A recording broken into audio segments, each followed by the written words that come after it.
Hey kids and adults and anybody else watching. Past my bedtime. It's 10 o'clock. But I'm going to get through parts 2, 3, and 4 for this August 2016. Now, I do not have the answer key. I did not grade this, or did I see the rubric for this, but I'm pretty sure my answers are correct. If I have a mistake, you'll see a little annotation in the top going, what was I thinking? But for now, if you are watching this in August of 2016 because you would like to know how you did, well, you won't find it at nkinfinity.com. Hopefully you're subscribing to my channel so you get updates. N stands for Newman, K stands for Krause, Mr. Krause, that's me, kind of late. And infinity is how long your math class takes. That's what some people tell me. I don't like those people. Anyway, by the way, if you, all of the Common Core Regents, there's only been 2, will be up at NK Infinity very shortly, if not already. And other kinds of videos that will help you to study for your exam. So if you haven't subscribed to my channel yet, I should say our channel, Miss Newman and I, our channel yet, please hit that subscribe button. You will get tweets and notifications about any future study materials and study stuff that will allow you to get ready for this very, very, very, very difficult, what I would say difficult test. Now, I say it's difficult because it's a hard test. To pass it, though, is easy because New York State has said, oh, look, we're going to put the bar way down here. But I don't know about you. I hate the bar being down here. I like the bar being somewhere fair, and I still kick butt on it. But unfortunately, New York State, because it's a hard test, put the bar way down here. So passing, it's not difficult, although we do have a lot of kids not pass it. But doing well on it and getting a meaningful grade for college is very important. So I'm going to be doing parts 2 through 4. Now, since this is a video for people to learn and to practice and to get ready for that Common Core, it's going to take me a little while to get through. If you're just here for the answers, you might want to scrub through to the answers and see how you did. But if you're here to learn, that's what I'm here for. So let's see what page I got to get on. Page 25, or problem number 25. Some of these were pretty easy. Some of these were not so much. All right, so not doing so well there. So the volume of the air in a person's lung as a person breathes in and out can be modeled by a sine graph. A scientist is studying the difference in this volume for people at rest compared to people who take a deep breath when examining the graphs. Should the scientist focus, when examining the graph, should the scientist focus on the amplitude, period, or midline? Explain your choice. So what we're looking for is the volume of air. So volume over time. And it said that this can be modeled by some sine function, some amplitude, sine function, plus some value. I don't care what. So if I take a look at the sine curve, now this is probably going to be not x, but maybe a better variable might be t over time. So if I take a look at my sine curve, I start out here. Now, does the volume of my lungs start here? No, the volume of my lungs doesn't start there. So maybe having a midline there is not good. I don't know where the volume of a lung starts. I have no idea where the volume of a lung starts. But what I do know, it will never be 0. So maybe I should start my volume here, and I'll go up, and I'll exhale down. And I'll go up, and I'll exhale down. And I'll go up, and I'll exhale down. And I go up, and I exhale down. So as I take breath in, my lungs expand. When I expel the breath out, my lungs contract. So as I go up, my lungs are expanding, my volume is increasing. Well, if I want to take a look at study the differences in volume for people at rest compared to taking a deep breath, if I want to talk about the volume, I really want to talk about amplitude. So that's the answer to the question. Now you got to explain your choice. Now explain means use words, not yo dude, volume, amplitude. That's it, done. So I'm not even sure if you got a point if you just put volume. If you put volume with a moderate answer, you probably got okay. So I would say the scientist should study the amplitude since he, not since, because he is looking for the volume. Because he is looking for volume. As the sine curve increases. Now, increases is a math term. You'll recall increasing is when I'm going up. Increasing when I was going up. So as the sine curve increases, the volume of the lungs increases. The midline just represents I don't know, probably the volume at rest. Not exactly sure, at rest. And the, what was the other thing? Period? The period just measures the time for one breath. Now, here's the problem.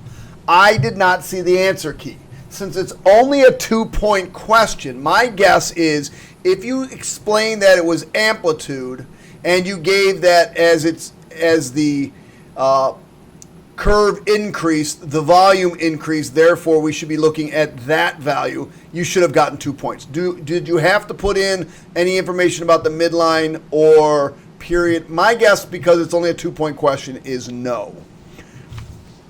But because I don't have the answer key, I'm not 100% sure on that one. I like adding a little bit of information, but sometimes too much information is not good either. Okay, now we're going to get into a series of rather not very difficult questions. Okay, so how am I going to explain that it can be written like this? I got to do just a little bit of math. Not a lot of math, just a little bit of math.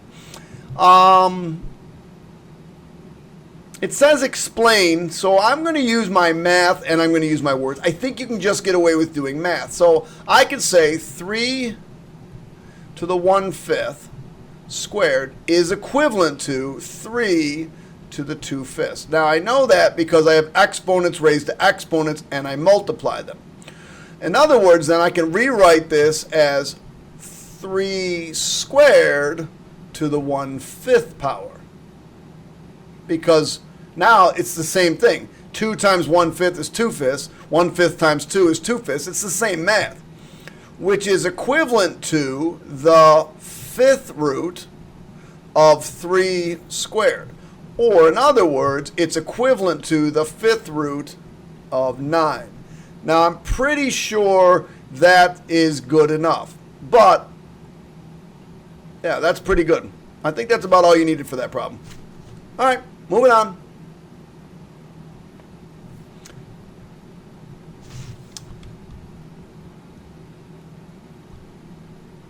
So, because we have this x in here, we got a little bit of a tricky question, but I should be able to check this using my graphing calculator. So the first thing we're going to do is distribute.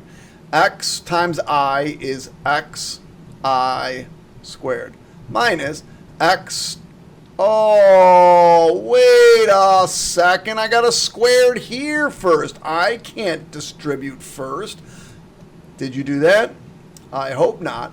But I will tell you, a lot of kids I know are going to do that. The first thing I got to do is take care of this exponent first. I have to double distribute this out first. Take care of the squared exponents first. So I can't do anything with the xi just yet. I times I is I squared.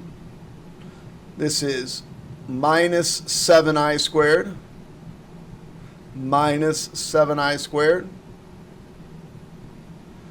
minus, why am I doing it this way? I'm going to do it this way because if you did it this way, I'll show you it doesn't matter. I don't know why I did this. I didn't even do it the way on my answer key. Plus 49i squared. They're all I squares. Something I did wrong here. So let's see this. I squared, let's see, that's 1 minus 14 plus 49. Wait, 1 minus 14 is negative 13 plus 49. That's 36i squared. Wait a second. Are you telling me, wait, whoa. That's what I'm saying. I could have done this a different way. Really what I have here is xi. What is I minus 7i? I minus 7i is negative 6i squared. Well, negative 6i squared is, well, what is negative 6 times negative 6? It's positive 36i squared. So you arrive at the same solution. One way was clearly a little bit more easy, but easier. So this ends up giving me 36xi cubed. But that's not in its most simplest form, and it does say simplify. So you need to know your I circle. I to the 1 is I. I squared is negative 1. I cubed is equal to negative I, and I to the 4th is equal to 1. So I have an I cubed here, so what I really have is 36 times x times negative I. So your final answer should be negative 36xi. Now, I should be able to test that using my calculator, so I'm going to do that real quick. I'm going to store some number. Let's go 3.5, and I'm going to store it in x. Now, I always choose a weird number. I just like choosing weird numbers. So my original problem was ix, or xi, so x times I, parenthesis, I, I'm going to put it exactly as it appears, minus 7i, parenthesis, squared. Some weird number, negative 126i. So now I'm going to type in negative 36x times I. Hopefully I get the same thing, negative 126i. There it is. I got the right answer. I checked it. Beautiful. Done. That one's over with. 27's done. Okay, here. Let's see what we got. Problem 28, it says we have to use this. It says using this. So if you did not use this and you came up with another solution and you got it right, my guess is you're only going to get 1 point because it does say using this identity. All right, so let's see what we got here. First and foremost, I'm going to say we have an angle in the second quadrant. So I'm going to go like this. Put my angle in the second quadrant. I don't know much about it. There's my angle theta in the second quadrant. Okay? Now, the question is, what is the tangent in the second quadrant? Okay, so cosine is equal to 0.7. So cosine is equal to 0.7 or negative 0.7 over 1. So I'm going to put the 0.7 here over 1 because isn't cosine theta adjacent over hypotenuse? Now here's where you're going to use that sine squared theta plus cosine squared theta equals 1. Now here would be my opposite, which I don't know what it is, but I'm going to call it x. But it's really the sine of x because I'm using a identity where that's 1. Remember, this is cosine of x is really negative 0.7 right there, right? So that's where I'm going to use this identity. Sine squared x plus cosine squared. I guess I should be using theta, not x. I apologize. I should be using theta. Is equal to 1. I'm using the radius of 1. So sine squared theta plus 0.7 negative 0.7 squared is equal to 1. Oh, this should be 1 squared, which is just 1. That's why I didn't care. So now it's sine squared theta plus 0.49 is equal to 1. Sine squared theta is equal to 0.51. Sine of theta is equal to the square root. It's really plus or minus the square root of 0.51. But we are in the second quadrant, so I know there is no negative. It's really just positive. So I'm going to need this right here. So there's where I figured out what sine of theta is. But I'm not done. I want to know what tangent of theta is. Now, if you remember correctly, tangent of theta is equal to sine theta over cosine theta. Now, to say that we're to round to the nearest hundred. So I know it's equal to the square root of 51 over negative 0.7. So that's all I got to do is put in my calculator. Let's see.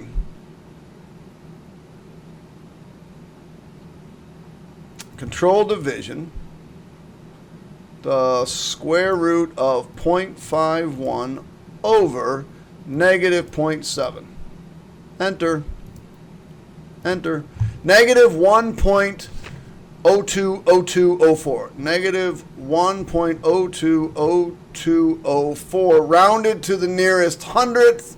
So the tangent of theta is equal to negative 1.02. There is your answer. Could have been done other ways, but you had to use this. If you did not use this, you're only going to get 1 point. All right, moving on.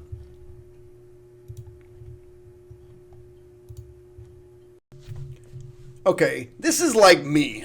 Because if I go through a drive-through and you're that person that's ordering like 6 different things and you've got to get it done your way and no pickles and no whatever, and I'm sitting there waiting for 6 minutes, you should have gone into the... So if you're going and order all kinds of food, if you got more than like a $6 meal, go inside, please. You're driving me crazy when I'm behind you. You know what I'm saying, right? You've been behind that person. You're like, what's going on? You know, I was behind a person at Taco Bell one time. Now, I was buying food for my kid because if I eat Taco Bell, I'm done for like a week. But I was buying like 2 burritos to take home to him. And I'm not kidding. The person in front of me's bill was like $21 and something cents. Now, if you spend $21 at Taco Bell, you must have bought enough food for like 27 people because that's some cheap food. And you bought a lot of food. But anyway, you should have gone inside. Anyway, Elizabeth waited for 6 months to drive through at her favorite fast food restaurant the last time she visited. Made her mad. She was upset. She was like, man, what do I got to wait this long for? She notified the manager. The manager basically said, I can't tell you what the manager said, but she assured her that this experience was very unusual and that it would not happen again. A study of the customers commissioned by this restaurant found it was approximately normal distribution. So what I'm going to do then, as soon as I see that approximately normal, is I'm going to draw as best I can the normal distribution curve. Okay, pretty close. Where the mean wait time was 226. 226. And the standard deviation was 38 seconds. Wait a second. This is 226 seconds, and the standard deviation was 38 seconds. So I'm going to add 38, and I'm going to subtract 38. And I did that math here. I get 264, and I get 188. So I'm going to start with that. Given this data and using a 95% level of confidence. Now, at this point, 95% confidence, you got a new plus or minus 2 standard deviation. So going to 1 was not good enough. So I got to go 1 more. I go 302 and 150. Now, what does this mean? According to this data, this manager can be rest assured that 95% of the time customers will wait between 150 and 302. 150 seconds and 302 seconds. Okay. So, what did she have to wait? Well, she had to wait 6 minutes. So she said she waited 6 minutes. 6 minutes is equal to 360 seconds. 360 seconds would be, well, the next one's going to be 340. That's 3 standard deviations up. And the next one after that would be 4 standard deviations, which would be 368. So she was way out here, way out on one of the tails. So the question says, given this result and a 95% confidence, and using 95% level of confidence, was Elizabeth's wait time unusual? And so you just have to answer the question. And I would say Elizabeth's wait time was extremely unusual since her wait time of 360 seconds. By the way, do you know I got 360 right? 6 times 60, 360 seconds is almost 4 standard deviations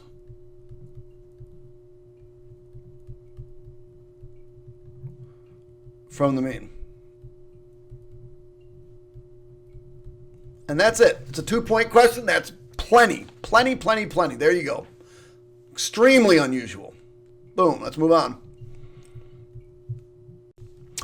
All right, so we have to discuss and justify. All these justify things drive me crazy because I'm not exactly always sure what they're looking for. I know they got specific rules for the words justify and explain.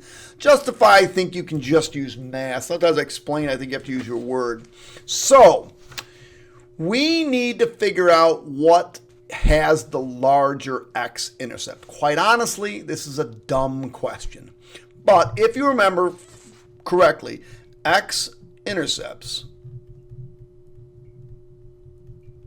is when f of x, which is equal to y, is equal to 0.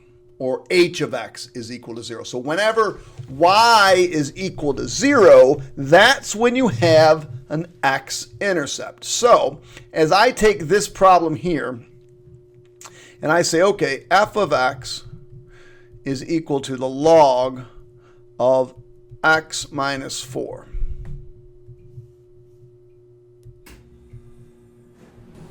Now, I could probably do this one of 2 ways, but the easiest way to do it is just say, okay, this is 0 is equal to log of x minus 4, and just solve.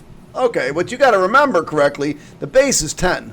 And it's all about that base, about that base. You want to turn a logarithm equation into an exponential equation. So I'll just say, okay, the base is 10. Now, these two things are going to switch. So 10 to the 0, not 10 to the x minus 4, 10 to the 0 is equal to x minus 4. Now, if you remember correctly, 10 to the 0 is 1. So 1 is equal to x minus 4, or x is equal to 5. How else could you have done this? Well, you could have explained the fact that a logarithm function always goes through the point 1, 0. And this was transferred to the right 4 units. So this is going right. So if you explain that this was a translation right 4 units, and you explain graphically 1, 2, 3, 4, and a translation to the right 4 units, and you said, oh, it's got a y-intercept of 5, 0. So you could have either done it mathematically, or you could have done it graphically using translations. Quite honestly, translations was probably easier, but you had to recognize the fact that you're actually going to move to the right 4, not left 4. Okay, so in this case, the x-intercept is equal to 5. And again, over here, all I got to do is pluck it off. Here, x-intercept is equal to 2. Okay, so therefore, all I have to do is answer it. F of x has a x-intercept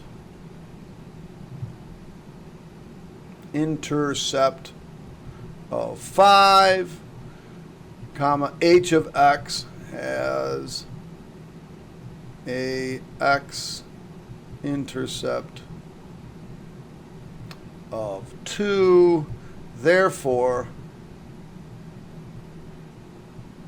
f of x has a larger x-intercept. Done. All right, what's next? 31. 31. Where am I going? 31. All right, so the distance needed to stop a car after applying the brakes varies directly with the square of the car's speed. I'm so confused. Come on. All right, determine the average rate of change. So you see the words average rate of change in your brain. You say, oh yeah, slope. So I want the average rate of change between 50 and 70 miles an hour. So 50 and 70 miles per hour. So we're going to just do average rate of change. So average, I call it the AROC. Average rate of change is equal to the change in y's. So 306.25 minus 156.25 all over 70 minus 50. Now, if you put this in your calculator, you get 7.5. Boom, done. 7.5. Well, explain what this rate of change means as it relates to braking. So your rate of change is 7.5. So for every mile per hour over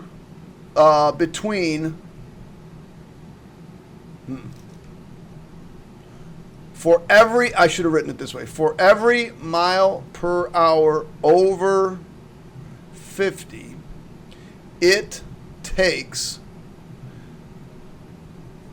the car 7.5 more feet to stop.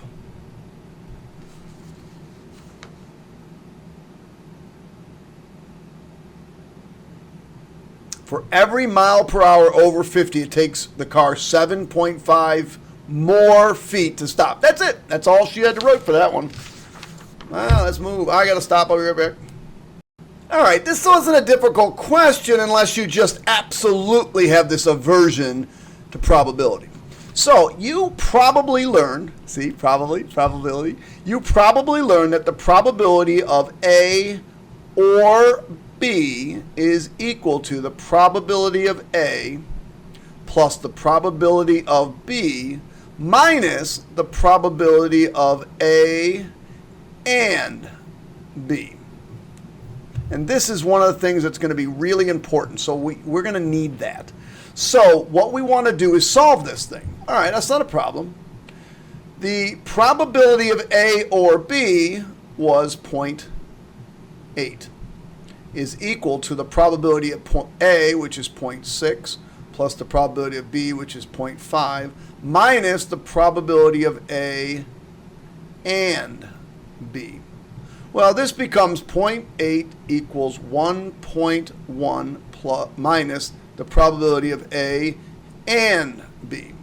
So we'll get negative 0.3 is equal to negative the probability of A and B. Or finally, we get the probability of A and B equals 0.3. Now that's important because I need that for my test of independence. And if you remember correctly, if A and B are independent, then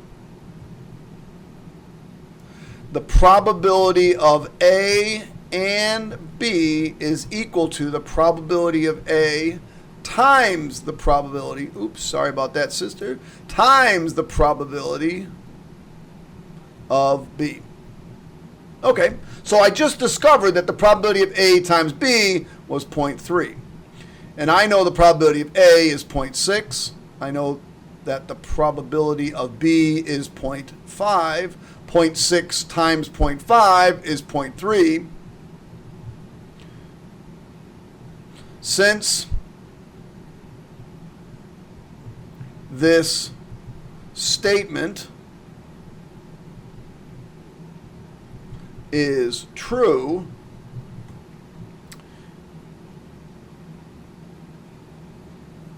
I know events A and B are independent. So there's two parts. You had to find probability of A and B first. That was just using that formula for the probability of A or B, and then show the independence by showing that the probability of A and B is equal to probability of A times B. All right, that was it for that problem. Not a bad one. I don't think this one's bad either.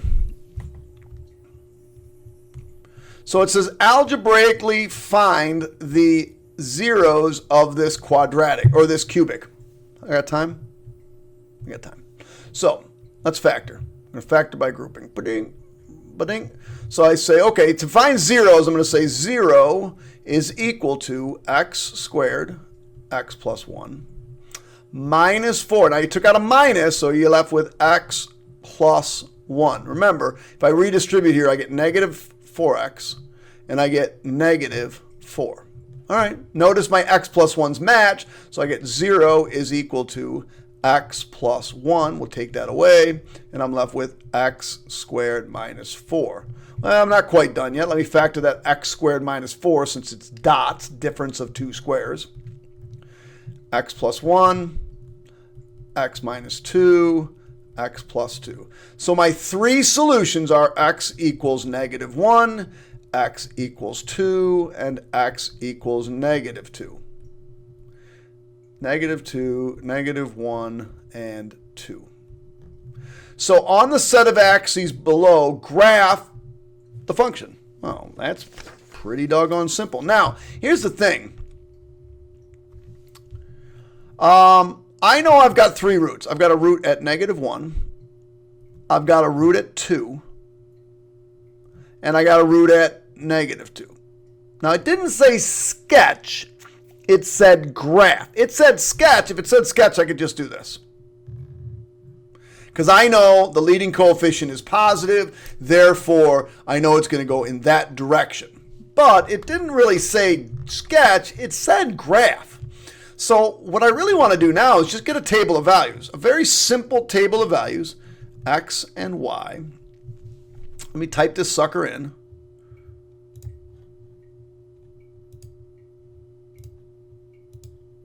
All right, so I'll just type in the original. X cubed plus x squared plus x squared minus 4x minus 4. Now, if it was up to me, I wouldn't have asked you to graph it. I would have said, sketch it and explain why you sketched it that way. That's the way I would have graphed it, because then you have to talk about end behavior. You have to talk about that it's an odd function, and you have to talk about the fact that the leading coefficient is positive, so it's going up in that direction. To me, that would have been a much better 4-point question. New York State, I hope you're listening. That's a better one for the future.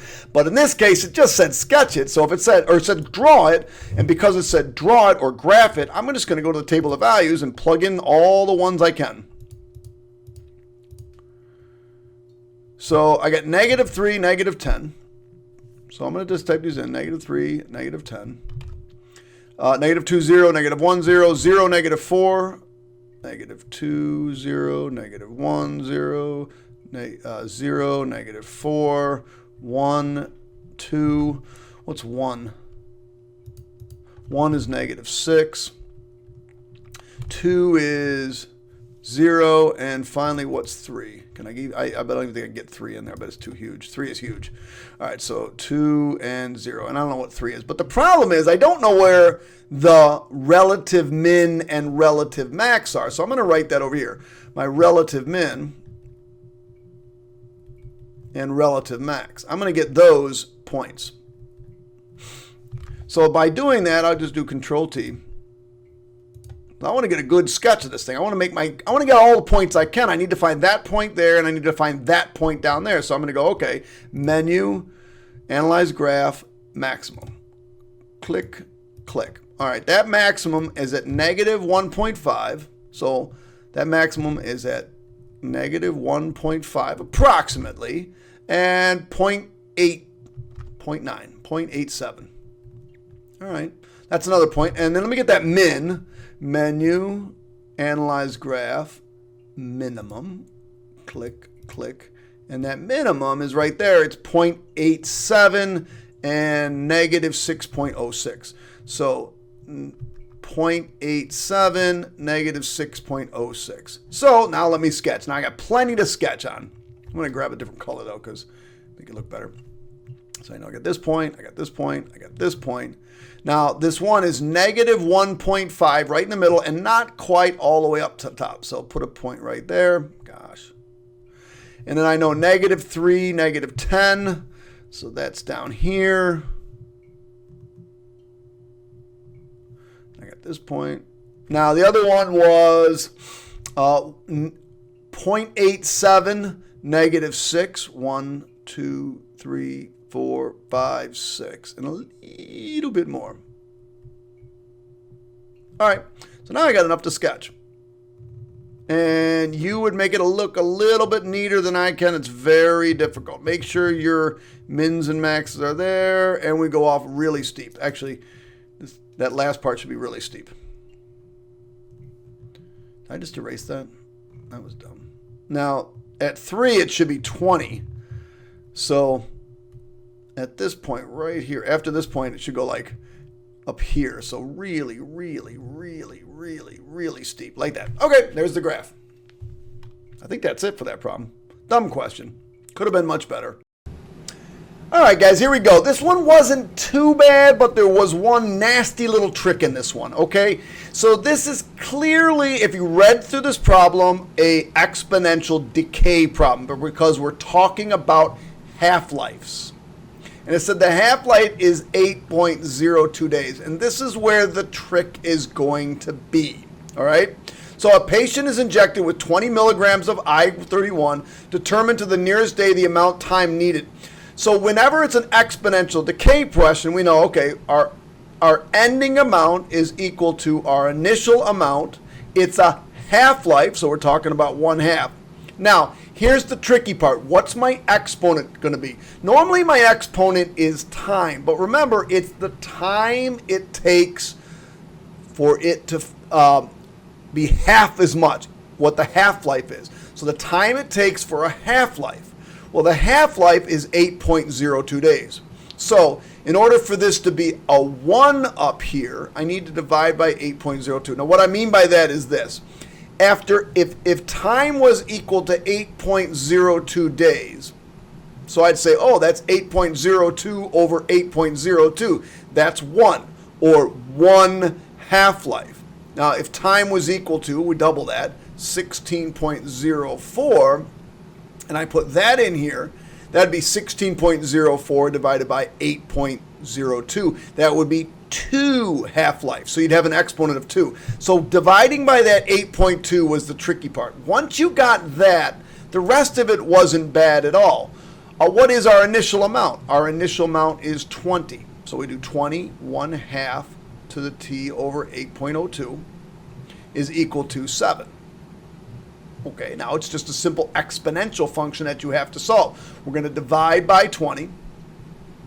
Divide by 20. So I get 7 over 20 is equal to 1/2 raised to the t over 8.02. Now this is an exponential function, and I know you've heard me sing, oops, I know you heard me sing in the past. It's all about that base, about that base, about that base. So I'm going to convert this to a log function. So we're going to convert it into a log function. So log, all about the base. The base is 1/2. And these two things are going to switch sides. So log of 1/2 of 7 over 20 is equal to t over 8.02. Now I got to get rid of that 8.02 by multiplying both sides by 8.02. All right, so come over to my calculator. And I'll go, okay, 8.02 times the log of 1/2, base 1/2, of 7 divided by 20. 7 divided by 20. And that is 12.14687. So t equals 12.14687. And it said rounded to the nearest day. So it would take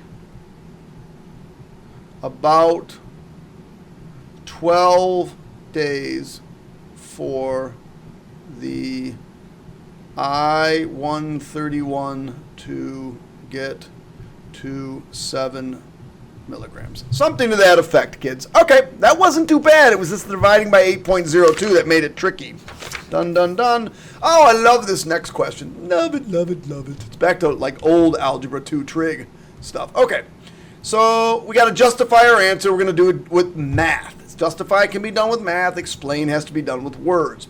So we're going to take 2x minus 7 is equal to, plus x is equal to 5. Get the weird thing alone. So this is the square root of 2x minus 7 is equal to negative x plus 5. Again, subtract x, subtract x. All right, to get rid of a square root, you square both sides.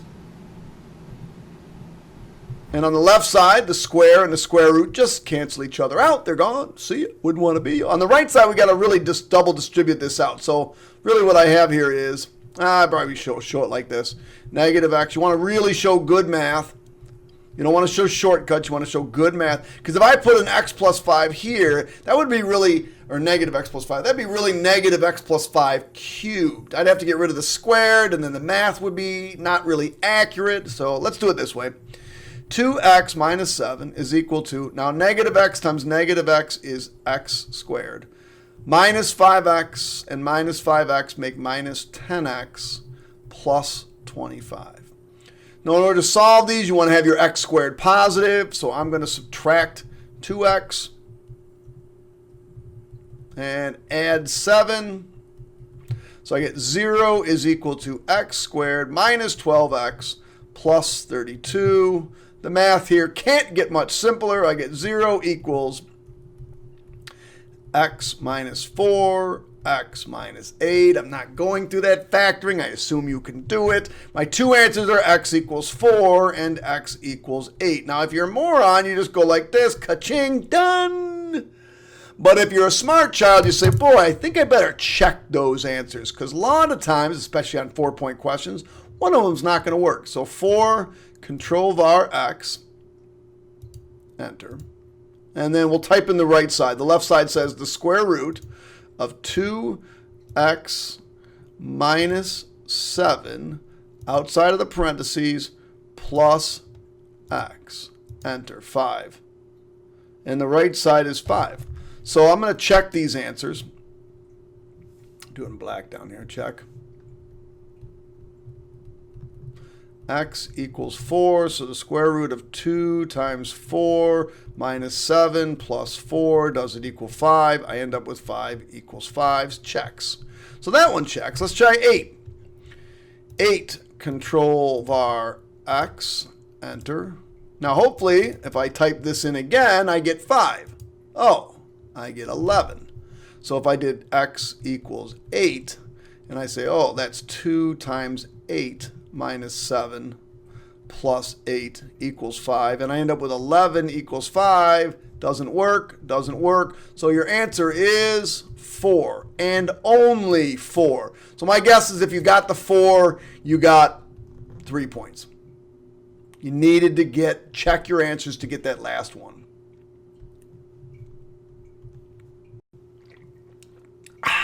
Even cold Dunkin' Donuts is good Dunkin' Donuts. All right, I'm not going to say this name right. I think it's Ava, maybe? I'm going to call her Ava. If that's not how you pronounce it, and that's your name, I'm sorry. Never seen it before. Ava designed an experiment to determine the effects of new energy drinks on a group of 20 volunteers. 10 students were randomly selected, that's good, to form group 1, while the remaining 10 made up group 2. Each student in group 1 drank an energy drink, and each student in group 2 drank a Coke drink. 10 minutes later, their times were recorded for reading the same paragraph of a novel. The results are shown. And you've gone over those results. Ava thinks that drinking energy drinks makes students read faster. Remember, group 1 was energy drink, and group 2 was Coke. All right, so using information from the experimental design, the information above, or the results, explain why Ava's hypothesis might or may be incorrect. Now, this was actually kind of a cool question to think about. I came up with 4 possible ways. Explain why her answer might be incorrect. I think the most obvious one, and I'm not probably going to write all these out. I'm probably just going to talk you through them because, quite honestly, my handwriting's terrible, and 2, I got a lot of words to say. So number 1. Now, you probably want to use good sentences, but the number 1 way I would say was the group was too small. Bad luck in randomizing could accidentally put a disproportionate number of good readers in group 1. So basically, the group's too small, and you accidentally, by accident, might have put way too many good readers in group 1 and poor readers in group 2. How are you going to know? How do you know? You don't have a baseline. Number 2, these are all good possibilities. My guess is if you use 1 or 2 of these, you'll be pretty good. The difference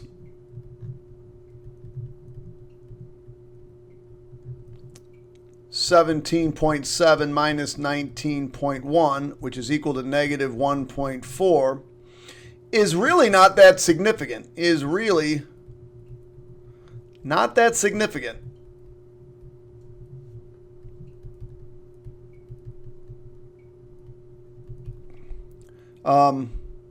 It could be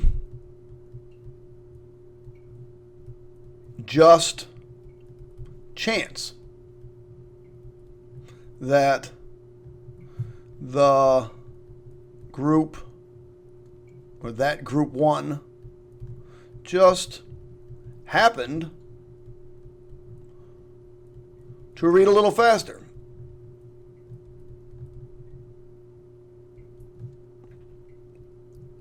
So I would just say that's really not a big difference, and so it may not be good. Not 3. There, and this is important, is no blinding. Therefore, the people that had the energy drink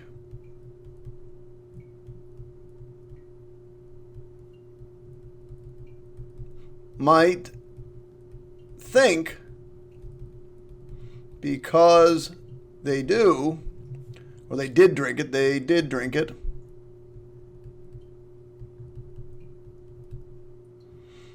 they should read faster. They should read faster.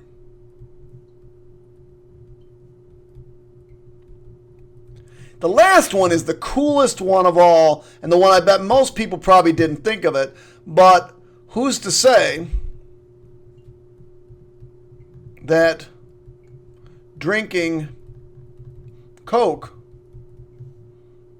doesn't actually slow you down? So in other words, she said she attributed the decreased speed or the increased speed, the faster time, as having had drinking the energy drink. But who's to say that actually, because they drank the Coke and maybe they were burping a few times during it, maybe the Coke actually slowed them down and the energy drink didn't do anything. So who's to say? So I would say probably if you gave two of those and you explained them well, you probably got the 2 points. Again, I don't have the rubric exactly available to me. I don't have it available to me at all. So I really can't answer that particular question. But that would be good for that. Let's talk about the second part of this thing, this crazy graph. And you probably have seen a few of these graphs.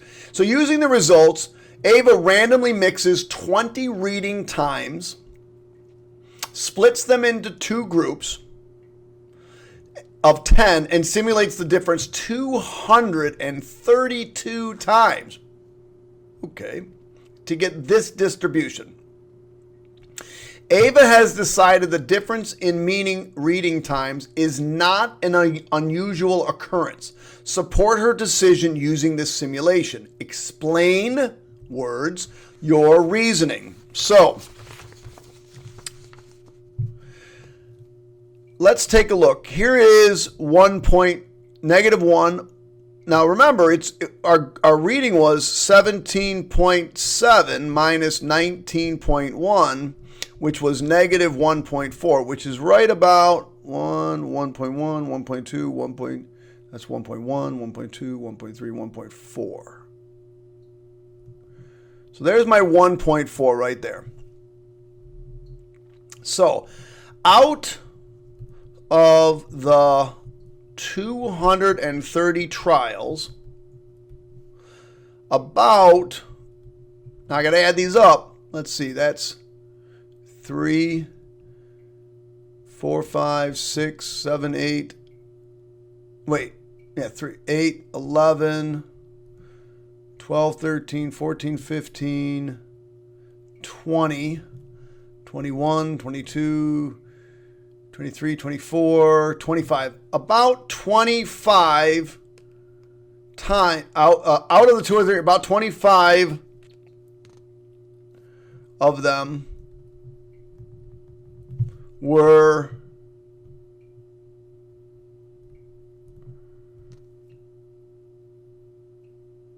how do I say that? Or had a larger difference than -1.4.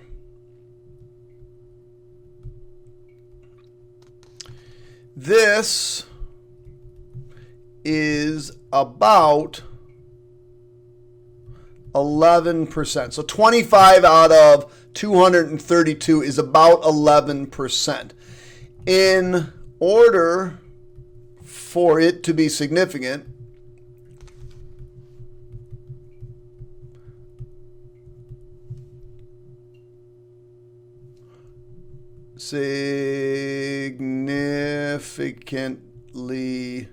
significant or / unusual, we would expect this to be about 5%. And I'm sure you've talked about that 5% number. We would expect it to be 5% if it was unusual. Therefore, this is not an unusual. This is not an unusual outcome. So it's not significantly meaningful. It's basically meaningless, because in order for it to be a significant, meaning that the drink really caused something, we would expect it to be at about that 5% level. It's not. So it's not significant, so therefore it's not an unusual occurrence. It's a usual occurrence. Okay, one last problem. All right, as far as 6-point question goes, not a bad question, not a bad question. Says parents gave him 5 G's to invest for his 16th birthday. He considered 2 investment options. Option A pays 4.5% compounded annually.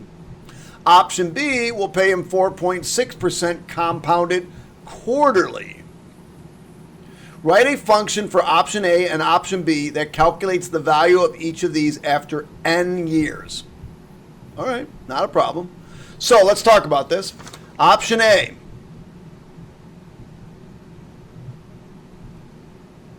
We are looking at the A equal, what are we starting with? 5,000. I gotta look at my numbers. 5,000. Now it's an interest, so it's increasing, so we're going to do 1 plus. Now option A was annually, so it's going to be, it's just plus 0.045 raised to the t.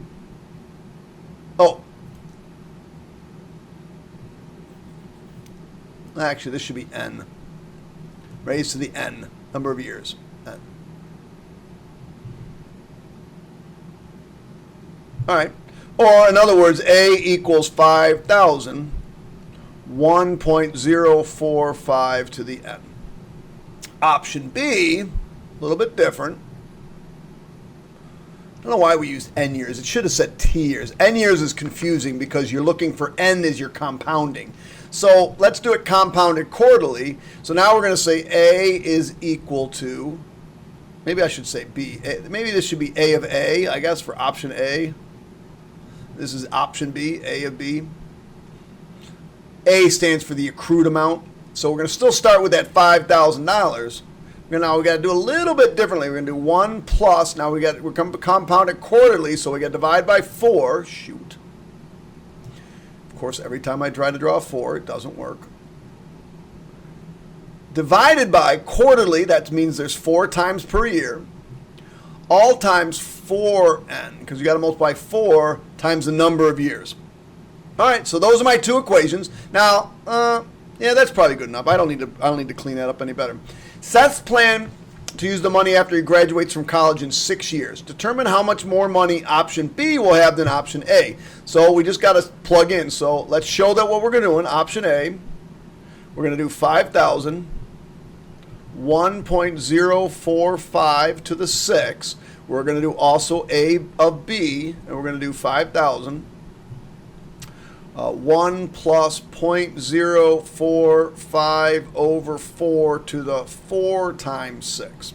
And those are the numbers we got to type in our calculator. So just do that. Control. Let me get rid of this. So 5,000, parenthesis, 1.045, parenthesis, raised to the 6. 60. Now this is money, so you got to know where to round to. You can't just have random numbers out there. This is going to be $6,511.30. All right, so now we got to do the other one. 5,000. Feel like James Provenzano, $5,000 in your pocket. I hate that guy. That guy's got to stop talking. He's driving me crazy. Control division. 0.045 over 4. Now I could say raise to the 24, but I'm going to raise to the 4 times 6. Boom. $6,539. So A of B is equal to $6,539 and 96 cents. So I'm going to take $6,539.96 and subtract off $6,511.30. And I get $28 and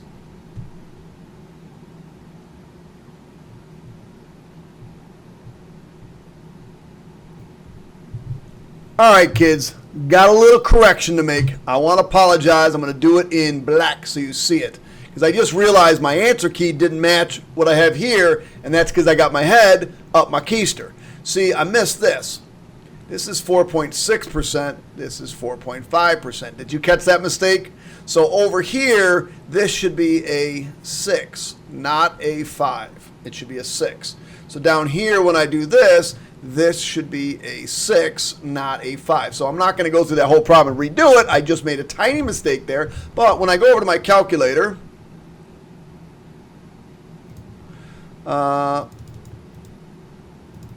going to go back up to this. This should be 0.46. Oh, that was dumb. So, get off my screen. I hate this thing sometimes. All right.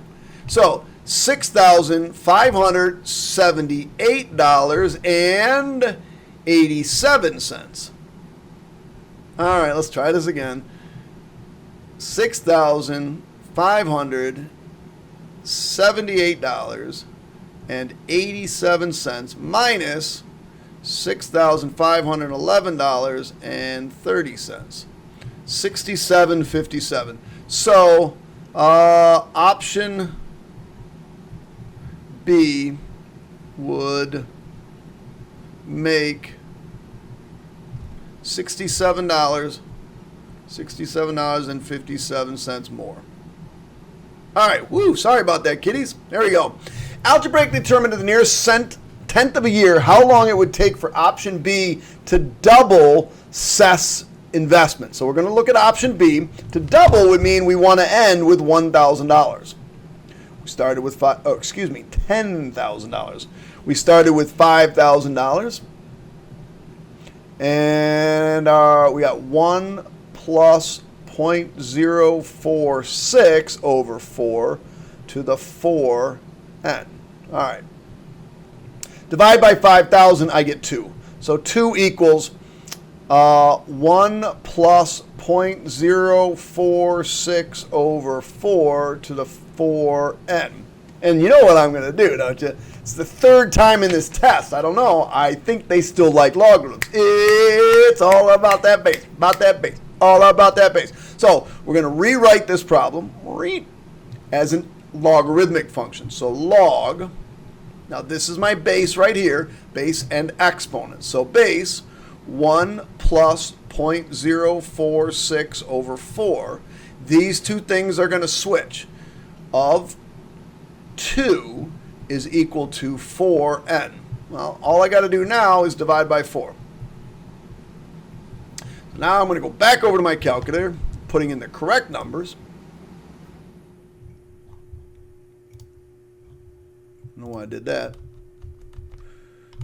All right, so forgot what I had. Log, control log, 1 plus, I'm going to do this in parentheses. I like having it in parentheses better. 1 plus, control division, make it look pretty here, 0.046 over 4 of 2, enter, divided by 4.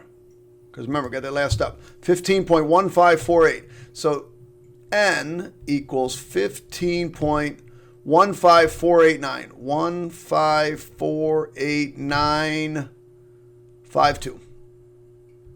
Good enough. Now the question said to the nearest tenth of a year. So n equals 15.2 years. 15.2 years. Yay! And that's it, kids. Man, do I have that was not an easy test. I'm not going to lie. That was not an easy test, which is why the passing score is 27 out of 86 points or whatever. So you really only needed to get 13 multiple choice and 1 point on the rest of the test just to pass it. But remember this.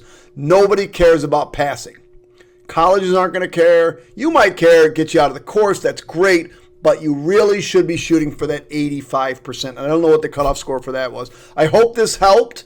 Leave me a comment, subscribe, let me know how you think, and keep involved, keep subscribing, because at the end of the year, we're going to have a lot of review material. I'll tell you how to get my flashcards so that you can really study for this Common Core test. I'll be putting up some mock final exams and mock exams and all kinds of stuff at the end of the year. I'm hoping to get up. So keep subscribed, kids. Take it easy. Goodbye.